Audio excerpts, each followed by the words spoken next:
Chapitre 7. D'habitude, je hais les vieilles dames. Rien de plus hypocrite que ces animaux-là.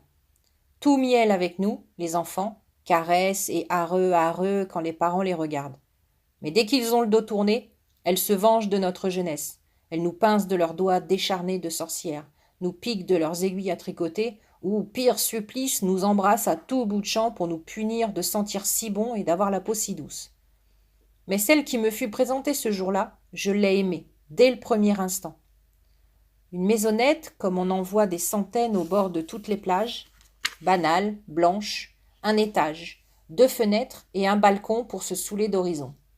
Un panneau sur la porte, « Entrez sans frapper, mais s'il vous plaît, attendez la fin du mot, merci. » Et un chuchotement, des sons qui bruissaient plutôt que ne parlaient, comme un gazouillis de moineaux malades ou comme les prières à l'église. D'ailleurs, je l'ai compris plus tard, il s'agissait bien d'une prière. Monsieur Henri ouvrit, personne. Nous traversâmes le salon encombré d'animaux empaillés, mités et de livres déchiquetés. Peut-être les gens aimaient-ils tellement les romans dans cette île qu'ils les dévoraient. À part eux, rien. Seul le murmure nous guidait. Autre porte, le jardin, un carré minuscule planté de 3 palmiers, une table ronde recouverte de dentelle où reposait un gros dictionnaire ouvert.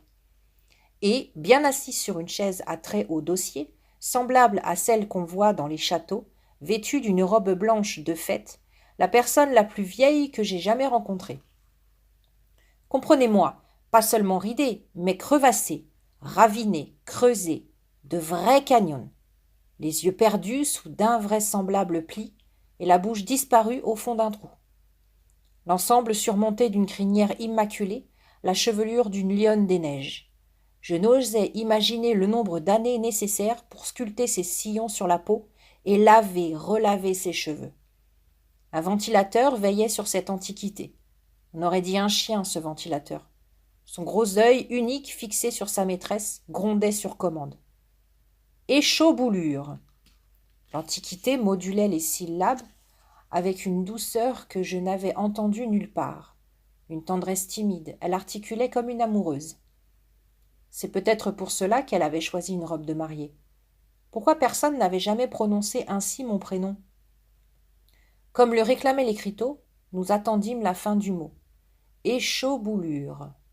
Évidemment, je n'avais pas la moindre idée du sens de ces 5 syllabes. Je n'eus pas à attendre longtemps. Une main toute rose parut dans le jardin minuscule et se posa sur la dentelle de la table. Sur la main, une cloque rouge poussa. « C'est bien ça, » chuchota M. Henri. Il s'était penché vers le dictionnaire et lisait la définition. Échaudboulure. Petite cloque rouge qui survient sur la peau pendant les chaleurs de l'été. 7 minutes s'écoulèrent dans le plus parfait silence. On n'entendait au loin que le chant de quelques oiseaux et les raclements de la mer sur le sable. Puis la main et la cloque s'évanouirent. Mais le mot demeura. Ces 5 syllabes, brillantes, voletant dans l'air tel un papillon. Il disparut bientôt en agitant les ailes pour dire merci, merci de m'avoir prononcé. La plus vieille dame du monde se retourna vers nous. Impossible de savoir si elle nous voyait. Je vous l'ai dit, à la place habituelle des yeux n'étaient que des plis. Le ventilateur n'appréciait pas notre présence. En bon chien de garde, il grondait et soufflait. On le sentait prêt pour défendre sa maîtresse, à sauter sur le visiteur et à le découper en rondelles. Heureusement, le vent qu'il produisait tourna la page du gros dictionnaire. Et, de sa même voix douce, attendrie, d'amoureuse, la nommeuse, sans plus s'occuper de nous, lut lentement les 4 syllabes d'un autre mot. Échinidé.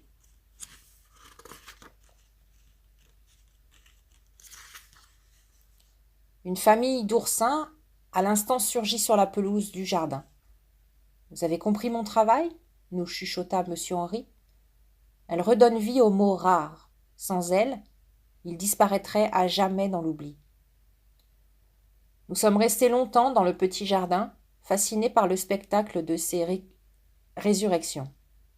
Qu'est-ce qu'un éclateur ? Un appareil composé de 2 pièces métalliques entre lesquelles jaillirent des étincelles. Qu'est-ce qu'un écrivain ? Une sorte d'insecte coléoptère.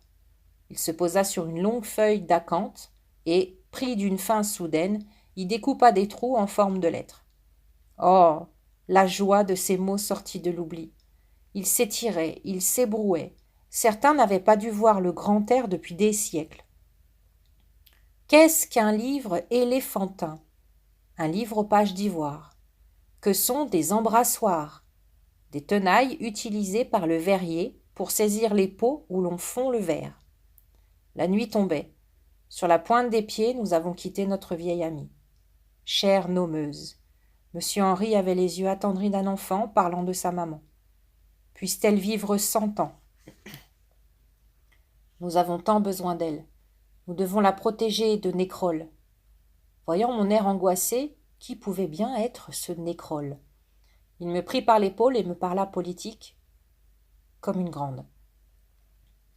Nécrole est le gouverneur de l'archipel, bien décidé à y mettre de l'ordre. Il ne supporte pas notre passion pour les mots. Un jour, je l'ai rencontré. Voici ce qu'il m'a dit. Tous les mots sont des outils, ni plus ni moins. Des outils de communication, comme les voitures, des outils techniques, des outils utiles.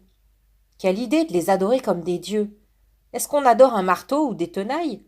D'ailleurs, les mots sont trop nombreux. De gré ou de force, je les réduirai à 500, 600, le strict nécessaire. On perd le sens du travail quand on a trop de mots. Tu as bien vu les Iliens, ils ne pensent qu'à parler ou à chanter. Fais-moi confiance, ça va changer.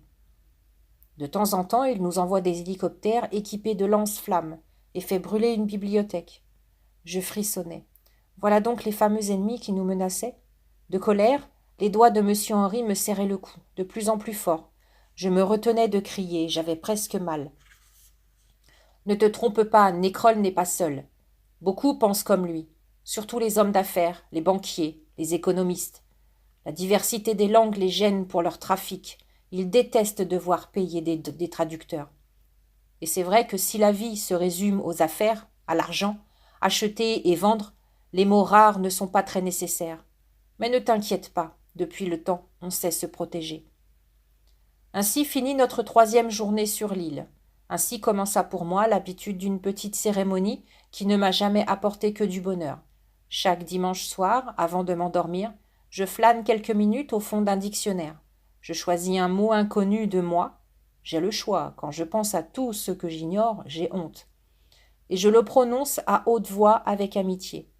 Alors, je vous jure, ma lampe quitte la table où d'ordinaire elle repose et s'en va éclairer quelques régions du monde ignoré.